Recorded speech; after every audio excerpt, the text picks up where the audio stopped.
부활절 5번째 주일이며 어린이 어버이 주일에 하나님 우리 아버지와 주 예수님으로부터 오는 은혜와 평강이 여러분들에게 있기를 주님의 이름으로 축복합니다. 오늘은 어린이 주일과 어버이 주일 한 동시에 드리는 주일입니다.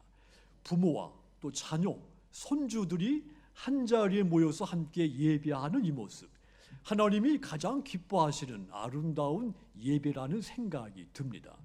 5월은 특별한 달이죠. 꽃이 피고 햇빛이 따뜻합니다. 덩달아서 우리 마음도 부드러워지는 계절이기도 하죠. 이번 달 광진구에서 발행하는 아차산 메아리라는 것이 있습니다. 그 5월에 보면 나태주 시인의 5월이라는 시가 실렸습니다. 거기 보시면 다들 보셨겠지만 못 보신 분들을 위해서 제가 낭독해 드립니다. 아름다운 너, 네가 살고 있어 그곳이 아름답다. 아름다운 너, 네가 웃고 있어 그곳이 웃고 있다. 아름다운 너, 네가 지구에 살아 지구가 푸르다. 짧은 시지만 마음을 깊이 울리는 시입니다. 왜 그곳이 웃고 있다고 했을까요? 왜 지구가 푸르다고 했을까요? 그 이유가 하나입니다. 너라고 하는 존재 때문이라는 것이죠. 이 시는 한 사람이 얼마나 소중한 존재인지를 말해주는 시입니다. 한 사람이 있기 때문에 그 자리가 밝아지고 한 사람이 있기 때문에 이 세상이 아름다워진다는 이야기입니다. 우리 가정이 이와 같습니다. 아이들이 있어서 우리 집안이 밝아지고 웃을 일이 생기죠. 부모님이 계시기 때문에 우리 가정이 든든하고 따뜻하고 안전을 느낍니다. 이것은 그 밑바닥에 사랑이 있기 때문이죠. 성도 여러분, 가정은 단순하게 그냥 가족들이 함께 모여 사는 공간이 아닙니다. 가정은 사랑을 배우는 곳입니다. 한 사람의 신앙이 시작되는 곳이 가정이기도 하죠. 아이들은 이 가정에서 사랑을 보고 배웁니다. 부모의 표정에서 배우고, 부모의 말에서 배우고, 부모의 태도에서 배웁니다. 그리고 이 부모님의 그 삶을 통해서 하나님이 어떤 분인지를 알게 되고, 또 하나님이 나의 부모님의 삶을 통해서 하나님이 그분의 사랑이 어떤 사랑인지를 배우게 되는 겁니다. 그런데 안타깝게도 말입니다. 아이들이 부모의 태도 때문에 혼란을 겪을 때가 있습니다. 예를 들면 부모들이 밖에서는 친절하고 밝고 잘 웃습니다. 그런데 집에 돌아오면 말수가 적어지고 태도가 권위적이게 되고 어쩌다 말 한마디 하는데 이 가족들한테 상처 주는 말을 하죠. 그러다 보면 이 가장 아름다워야 할 가정의 웃음이 사라집니다. 가족들이 서로 조심스러워하게 돼버리고 말죠. 가장 사랑해야 할 가족과 함께 웃지 못하는 일이 생기는 겁니다. 아이들은 이런 가정에서 혼란을 겪습니다. 이런 모습은 하나님이 원하시는 가정의 모습이 아닙니다. 하나님은 가정에서 하나님의 사랑을 배우고 그 사랑을 흘러보내도록 그 가정을 세우셨습니다. 하나님은 사랑이시기 때문입니다. 요한일서 4장 8절 보시면 사랑하지 아니하는 자는 하나님을 알지 못하나니 이는 하나님은 사랑이심이라 그랬습니다. 한마디로 하나님은 사랑입니다. 하나님은 사랑으로 말씀해 주셨고 사랑으로 창조하셨고 사랑으로 기다려 주셨고 사랑으로 용서해 주셨으며 사랑으로 저와 여러분들을 다시 세우시는 분입니다. 그래서 사랑하지 않는 사람은 하나님을 알 수 없다고 표현한 겁니다. 자, 그러니까 하나님을 안다고 하면서 사랑하지 않는다면 그분은 하나님을 아는 사람이 아닌 겁니다. 그래서 우리가 자녀에게 가장 먼저 보여줘야 하는 것은 우리의 지식도 아니고 성공담도 아닙니다.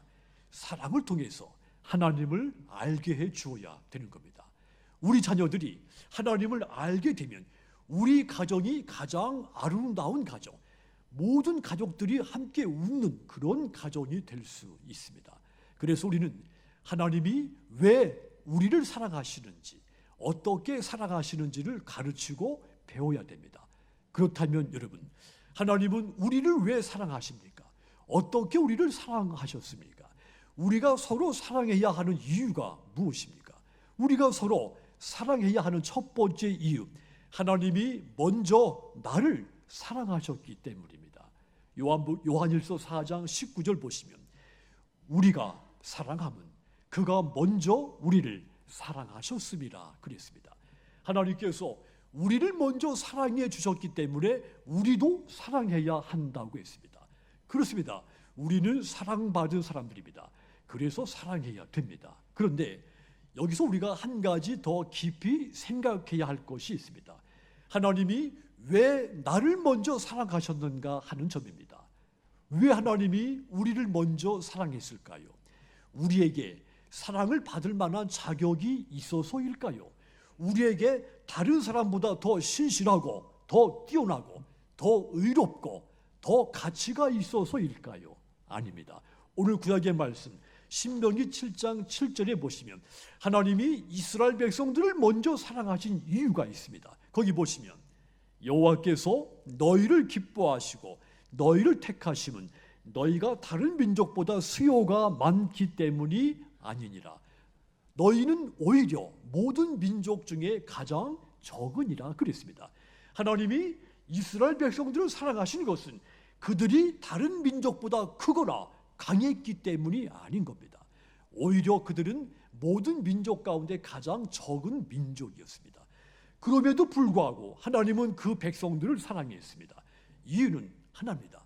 하나님이 그들을 사랑하기로 하셨기 때문입니다. 이것이 하나님의 사랑입니다. 하나님의 사랑은 우리에게 있는 조건에서 시작되지 않습니다.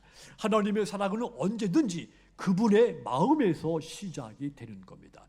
우리가 잘해서 사랑하는 것이 아니라 하나님이 사랑이시기 때문에 우리를 먼저 사랑해 주시는 겁니다.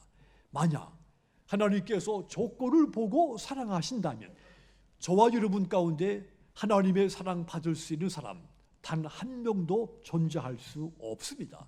왜냐하면 우리의 모습은 하나님께 사랑받을 만한 모습이 못 되기 때문입니다.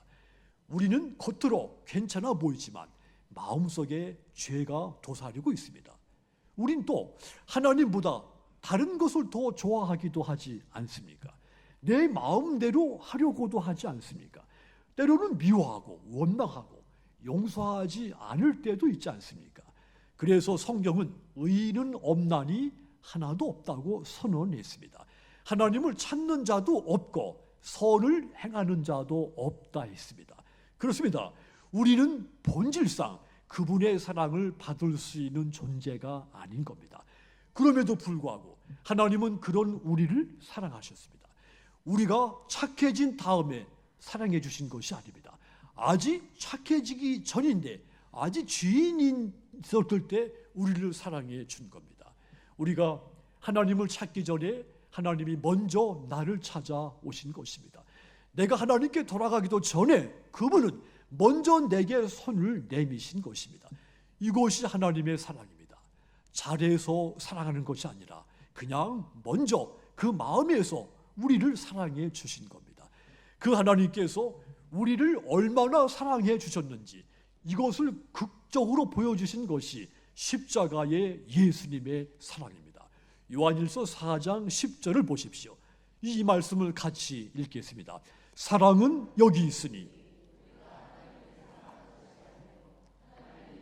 사랑하사 우리 죄를 속하기 위하여 화목제물로 그 아들을 보내셨습니다. 아멘. 사랑의 시작이 우리가 아니라 하나님이라고 했습니다. 우린 본래 사랑받을 자격이 없다고 했습니다. 죄인이었고 하나님에게서 멀리 떠난 불신앙의 사람이었기 때문입니다. 그런데도 하나님이 먼저 그런 우리를 사랑해 주신 것입니다.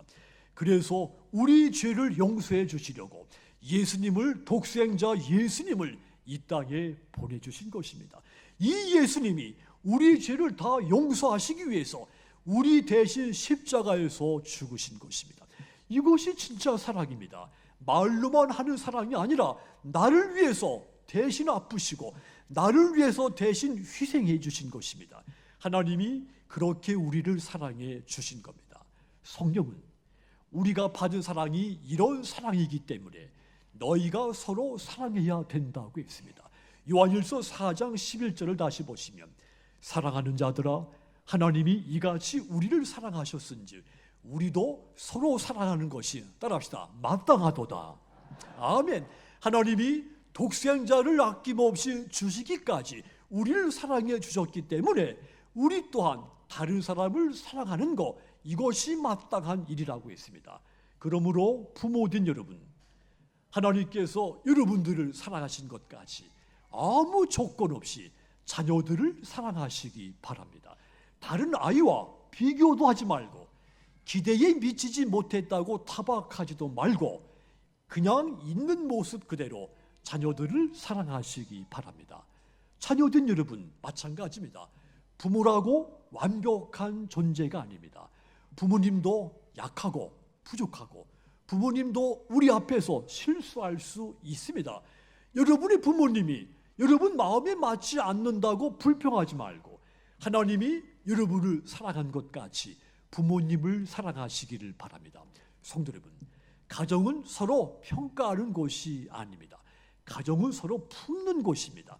가정은 경쟁하는 곳이 아닙니다. 서로 회복되는 곳입니다. 그러므로 가정 안에서 서로 바뀌게 하려고 하지 말고 서로 그냥 이해하려고 애쓰시기 바랍니다. 서로 판단하려고 하지 말고 그냥 있는 그대로 받아들이고 이해하려고 노력하시기 바랍니다. 이것이 하나님이 저와 여러분들을 사랑하신 방법입니다. 예수님께서는 십자가에서 이 사랑으로 저와 여러분들을 먼저 사랑하시기 위해서 죄를 담당하신 겁니다. 그러므로 여러분, 그 사랑으로 자녀를 사랑하시고 부모님을 사랑하시고 이웃을 사랑하시기를 주님의 이름으로 권고드립니다. 그리하여 가정의 달 이 5월에 여러분들 가정마다 행복이 가득 넘치게 되기를 주님의 이름으로 축복합니다. 또한 우리가 서로 사랑해야 하는 두 번째 이유도 분명하죠. 하나님이 사랑하라 명령하셨기 때문입니다. 이 명령은 이미 구약 시대부터 있었던 명령입니다. 레위기 19장 18절 보시면 원수를 갚지 말며 동포를 원망하지 말며 네 이웃을 사랑하기를 내 자신과 같이 사랑하라. 나는 여호와이니라 그랬습니다. 사람들이 너에게 나쁜 일을 했다 할지라도 복수하려는 마음도 품지 말고 앙심도 품지 말고 반대로 내 몸을 아끼는 것 같이 그를 사랑하라 그랬습니다. 신약에 와서 예수님은 이 구약의 명령을 한층 더 완전하게 만드셨죠. 요한복음 13장 34절 보시면 새 계명을 너희에게 주노니 서로 사랑하라. 내가 너희를 사랑한 것 같이 따라합시다. 너희도 서로 사랑하라. 아멘. 여기서 주목할 것이 있습니다.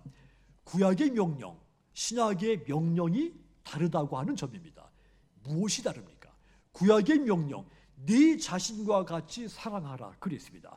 신약의 명령, 예수님이 우리를 사랑한 것 같이 사랑하라 이겁니다. 사랑의 기준이 바뀐 겁니다. 구약에서 사랑의 기준이 자기 자신이라면 신약의 사랑의 기준은 예수님인 것입니다. 이것이 왜 중요할까요? 사랑에 대한 기준이 우리의 기준이 되면 한계가 있기 때문입니다. 상황이 바뀌면, 내 주변 환경이 바뀌면 내 사랑도 식습니다. 내 사랑도 변합니다. 또 내 감정이 뜨거울 때는 타인을 뜨겁게 사랑하는데 내 감정이 식어버리면 동시에 내 마음속의 사랑도 식어버리죠. 하지만 예수님의 사랑은 식지도 않고 흔들리지도 않습니다. 우리를 위해서 십자가를 지시기까지 사랑하셨습니다. 생명을 내어주시기까지 사랑하셨습니다.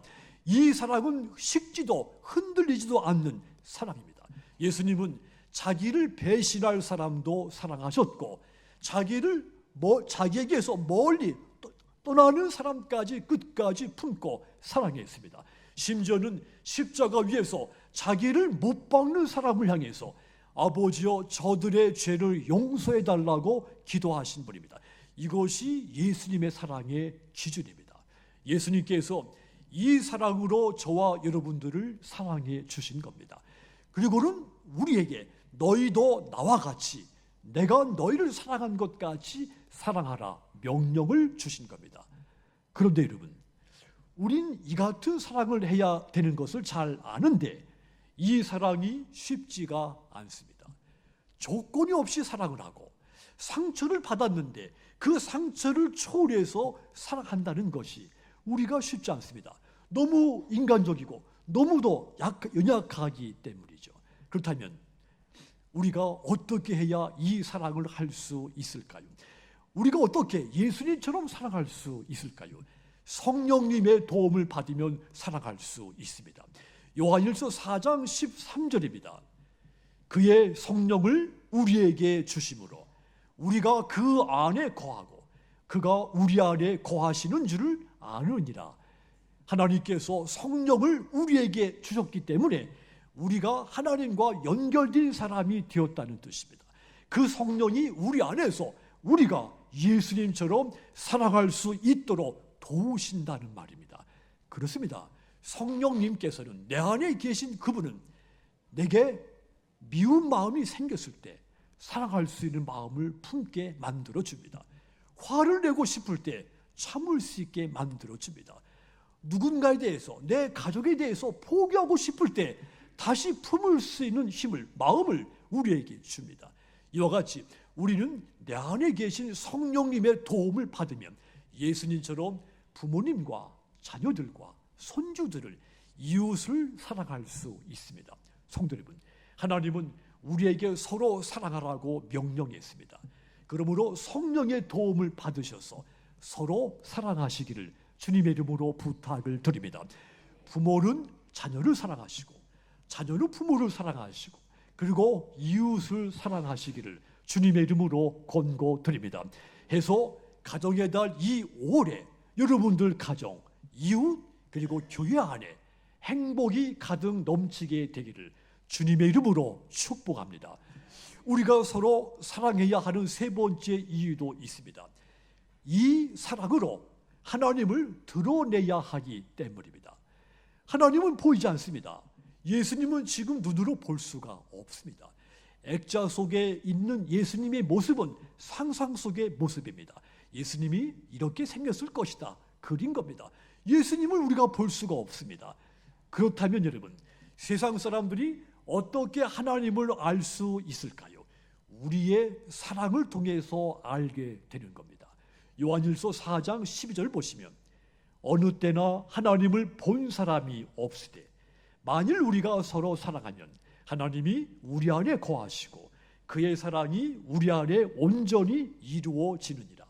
사람들이 하나님을 눈으로 볼 수 없지만 우리가 서로 사랑하는 모습을 통해 하나님을 보게 된다고 했습니다. 그러니까 우리의 건네는 사랑의 말, 사랑의 표현이 하나님을 드러내게 하는 통로가 된다는 뜻입니다. 그러므로 여러분, 우리의 가족, 우리의 이웃에게 하나님을 알게 하려면 우리가 서로 사랑하면 되는 겁니다. 특히 가정의 달 5월에 이것을 깊이 생각하시기를 부탁드립니다. 가정이 무엇입니까? 하나님의 사랑을 배우는 첫 번째 학교가 가정입니다. 자녀들은 설교를 듣기 전에 부모의 삶을 먼저 보게 되죠. 부모의 말투, 부모의 태도, 부모의 인간관계, 이 모든 것을 통해 드러나는 모습을 보고 하나님이 어떤 분인지, 하나님의 사랑이 어떤 사랑인지 우리 자녀들이 배우게 되는 겁니다. 교회 안에서도 마찬가지입니다.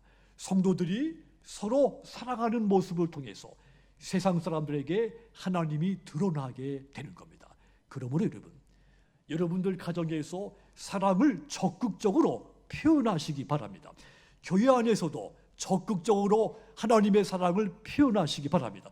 교회 밖에서도 마찬가지로 적극적으로 사랑을 표현하시기 바랍니다. 이웃에게 이 사랑을 실천하도록 하십시오. 그리하여 여러분의 자녀, 우리 교회 다음 세대들이, 우리의 이웃이 여러분들의 그 사랑을 보고 하나님을 알게 되고 하나님께로 돌아와서 예수님을 믿고 구원받는 놀라운 은혜가 있기를 주님의 이름으로 축복합니다. 사랑하는 성도 여러분, 우리가 서로 사랑하는 이유는 분명합니다. 사랑이신 하나님이 먼저 우리를 사랑해 주셨기 때문이며, 사랑해라, 그분이 명령하신 것이기 때문이며, 사랑으로서 나의 하나님을 드러내야 하기 때문입니다. 좋은 가정은 좋은 조건으로 가득 차 있는 가정이 아닙니다.